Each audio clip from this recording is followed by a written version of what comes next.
నమస్తే, welcome to four sites TV. పేద మధ్యతరగతి ప్రయాణికుల కోసం ప్రధానమంత్రి నరేంద్ర మోడీ నూతనంగా ప్రారంభించిన అమృత్ భారత్ రైలుకు నెల్లూరు స్టేషన్లో బీజేపీ నాయకులు, కార్యకర్తలు, స్థానికులు ఘనంగా స్వాగతం పలికారు. సామాన్యులకు అందుబాటులో ఉండేలా రూపొందించిన అమృత భారత్ రైళ్లను పట్టాలెక్కించడం మంచి పరిణామమని స్వాగతించారు.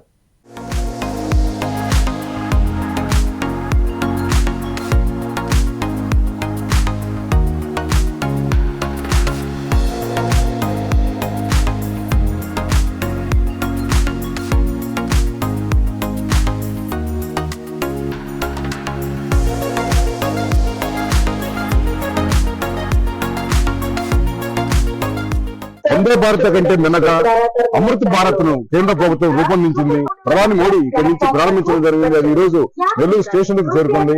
స్లీపర్ తో పాటు సాధారణ ప్రయాణికులతో పాటు అన్ని సౌకర్యాలు విధంగా అమృత్ భారత్ రూపొందించడం జరిగింది. ఇప్పుడు మనతో బీజేపీ రాష్ట్ర అధికార ప్రతినిధి కన్నాటి ఆంజనేయులు గారు ఉన్నారు. చెప్పండి, ఈ రోజు అమృత్ భారత్ కున్న ప్రత్యేకత ఏంటి?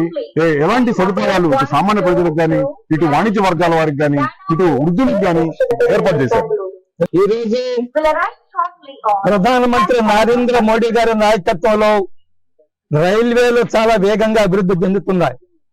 నరేంద్ర మోడీ గారు ప్రధానమంత్రి గారు ఎంతో ముందు చూపుతోటి దేశం యొక్క మౌలిక వసతులు ఏర్పాటు చేస్తే తప్ప ఈ దేశం అభివృద్ధి చెందదు. ఆ మౌలిక వసతుల్లో ప్రధాన భాగము railway connectivity, air connectivity, road connectivity, water connectivity.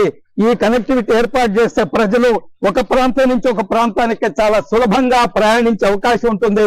ఒక ప్రాంతం నుంచి ఒక ప్రాంతానికి ప్రజలు వెళ్ళినప్పుడే దేశ అభివృద్ధికి బాటలు వేసినట్లు అవుతుంది.